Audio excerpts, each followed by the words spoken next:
Welcome to today's deep dive. And if you are listening to this right now, we really created this specifically for you. Because if you're navigating the fertility space, you are probably just completely overwhelmed by the sheer amount of noise out there. Oh, absolutely. It's a barrage of contradictory advice everywhere you look. Right. So our mission today is to cut through all of that.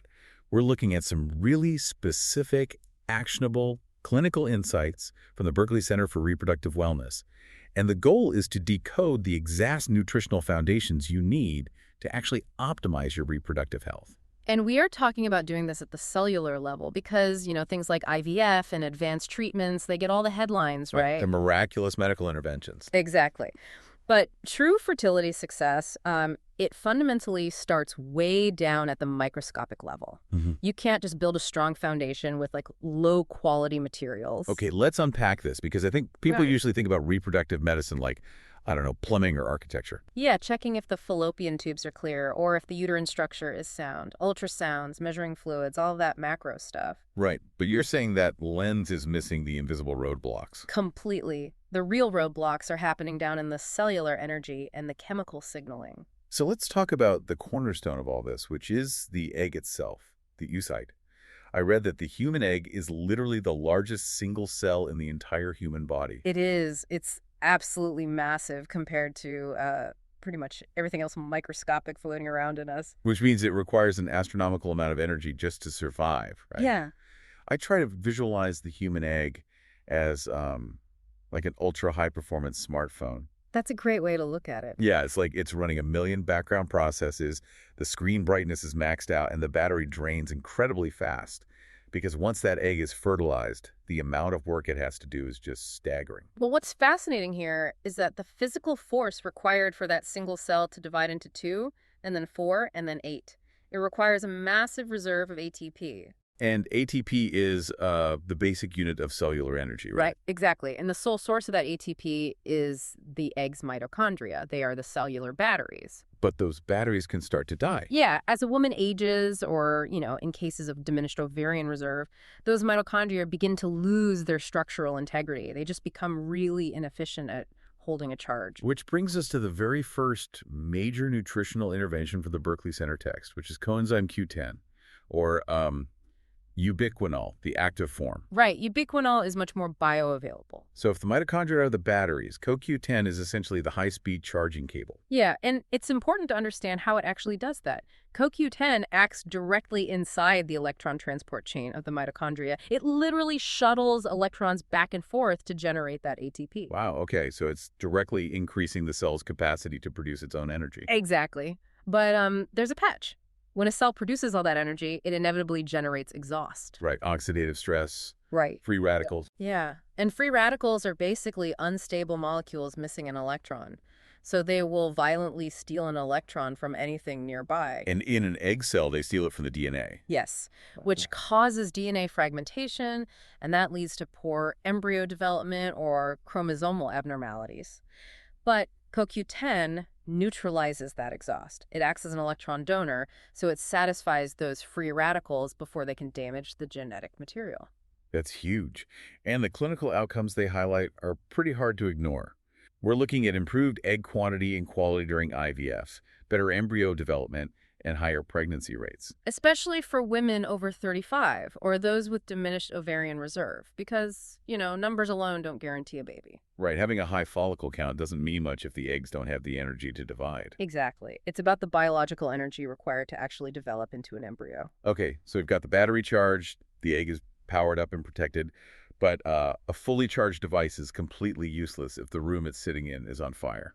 That is a very apt metaphor. Right, so we have to move from the egg itself to the environment it lives in, hormonal harmony. We're talking about PCOS and endometriosis. Both of which are deeply intertwined with chronic inflammation. So what does this all mean? Because I want to push back a little on the word inflammation here. It's become this, generic wellness buzzword. People hear it and think, oh, a swollen ankle, or, I eat some dairy and feel bloated. Right, it sounds minor. Yeah. But in reproductive health, chronic inflammation isn't just a little swelling, it's a literal fire in the body. It's a loud, blaring, systemic alarm system that actively prevents implantation. I love that analogy. It's an immune system alarm. The body is constantly releasing inflammatory cytokines into the bloodstream. And when that alarm is blaring, the body just can't hear the embryo trying to implant. It's a hostile environment. Exactly. And this is where we get into targeted nutritional support. You aren't just taking vitamins, you are actively altering the body's inflammatory response. Take PCOS, for instance. That's cystic ovary syndrome, right? Yeah. PCOS is intimately linked with insulin resistance. The pancreas pumps out insulin to manage blood sugar, but the body's cells essentially ignore the signal, so it pumps out even more, And that excess insulin floods down to the ovaries. where it triggers a massive overproduction of testosterone. And that spike in androgens halts the follicle maturation.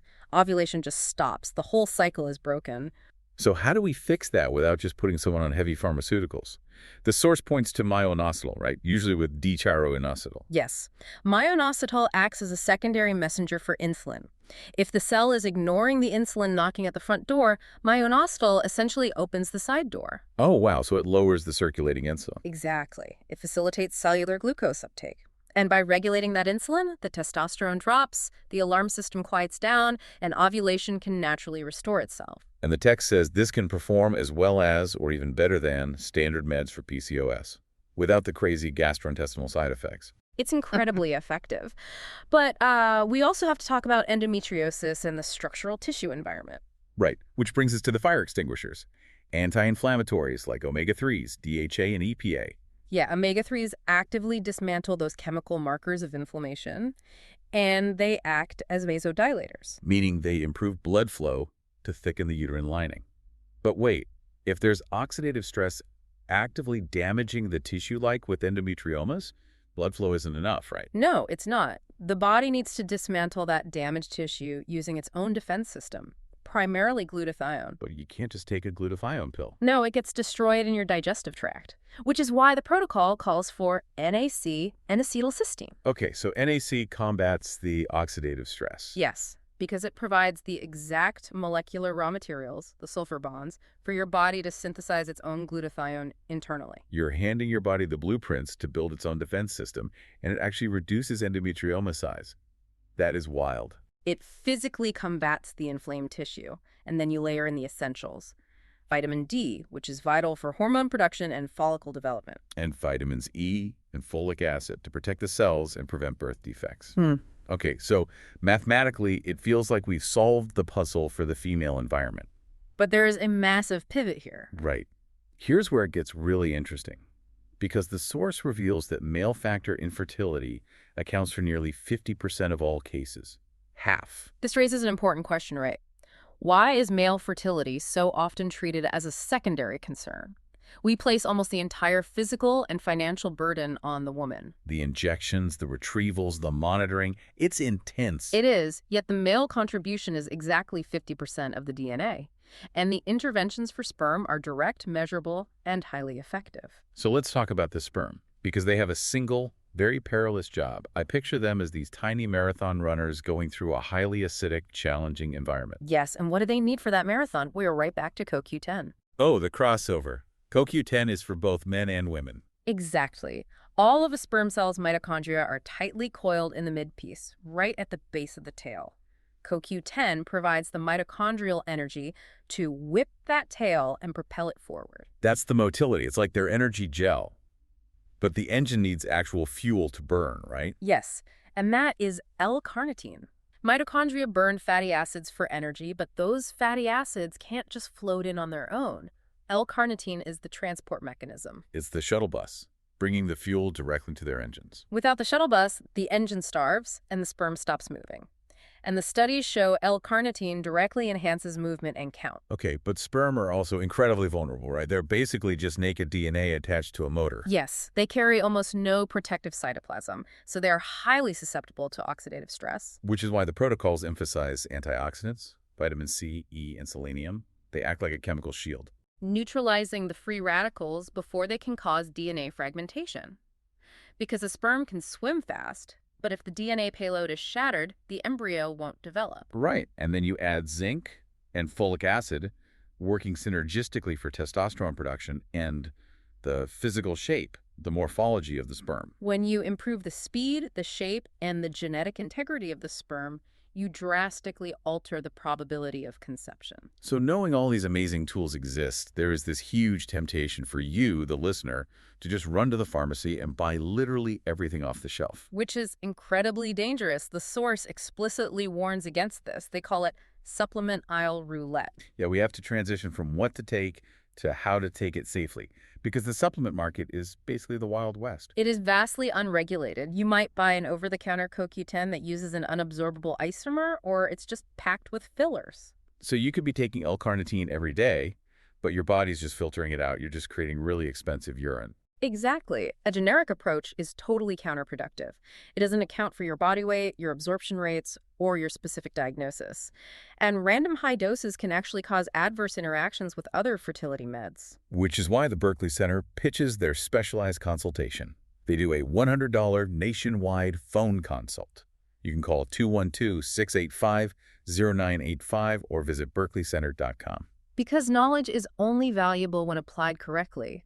Clinical dosages and expert oversight are what separate an expensive placebo from an evidence-based medical intervention. And economically, this just makes sense for you. Blindly buying random bottles of CoQ10 and NAC could easily cost $400 or $500, only to find out they were low quality.